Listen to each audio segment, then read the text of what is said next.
thermal expansion. Whenever the energy is applied to the material, solid, liquid or gas, the energy given is used to expand the distance between the two molecules. Intermolecular distance increases and that way expansion takes place. Then we notice the expansion in length, expansion in area, expansion in volume. Depending on the nature of material or its state, we use linear, areal or volume coefficient of expansion. Suppose we are considering linear expansion, then length at t degree would be given by this relation. Alpha is called coefficient of linear expansion.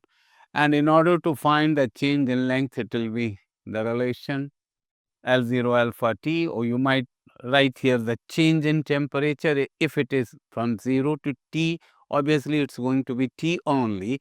Otherwise, suppose it's from t1 to t2, in that case you'll write here t2 minus t1. So this is the change in length. And you want to find fractional change in length, it's going to be alpha delta t. Alpha delta t, the fractional or the, you can say, relative change that had taken place because of change in temperature of the body. Similarly, if you are going to study areal expansion, it's going to be AT, A0, 1 plus beta t. Similarly, this will be delta A, A0, beta delta t, delta A upon A0, beta delta t. What difference here you'll notice is that in place of length you are going to use area, and in place of alpha you'll use beta. Beta would be known as coefficient of areal expansion, or sometimes it is also known as coefficient of superficial expansion. Likewise, you'll use the relation for volume, that is 1 plus gamma t. Gamma would be known as coefficient of volume expansion, coefficient of linear expansion, coefficient of volume expansion, coefficient of, areal expansion, and this is coefficient of volume expansion.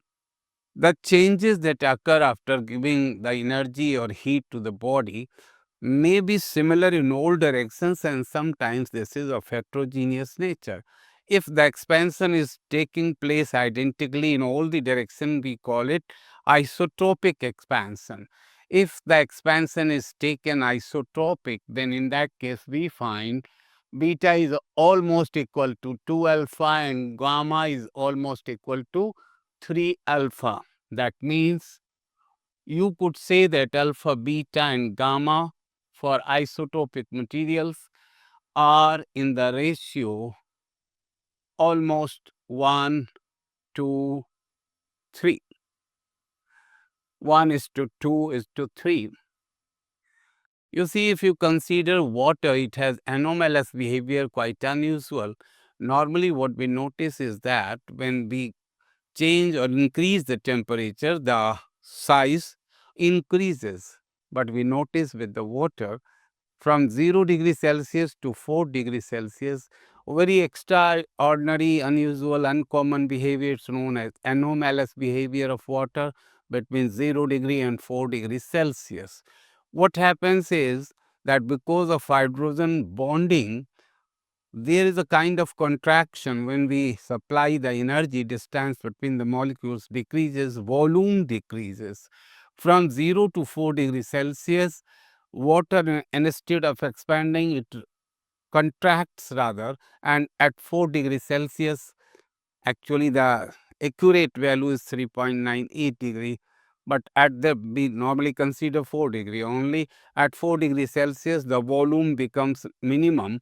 Obviously, density is mass upon volume. When volume has gone minimum, density is going to be maximum. So it's a very important point to be remembered, that density of water is maximum at 400 degrees Celsius instead of being maximum at 0 degrees Celsius, because water exists from 0 to 100. So temperature is minimum 0 for water.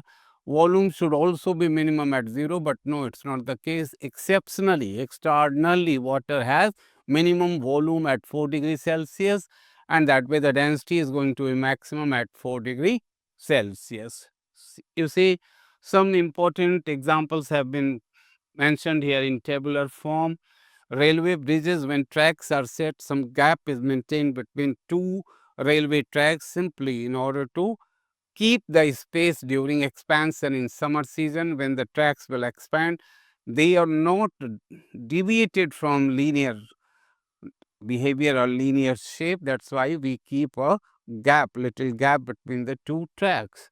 Similarly, electric wiring is also a little slack in order to consider that during winter when it contracts, there should be no breaking. And likewise, bimetallic strip, you see, two identical strips joined together make a bimetallic strip, and this whole system is used in measuring temperature. That is also known as bimetallic thermometer.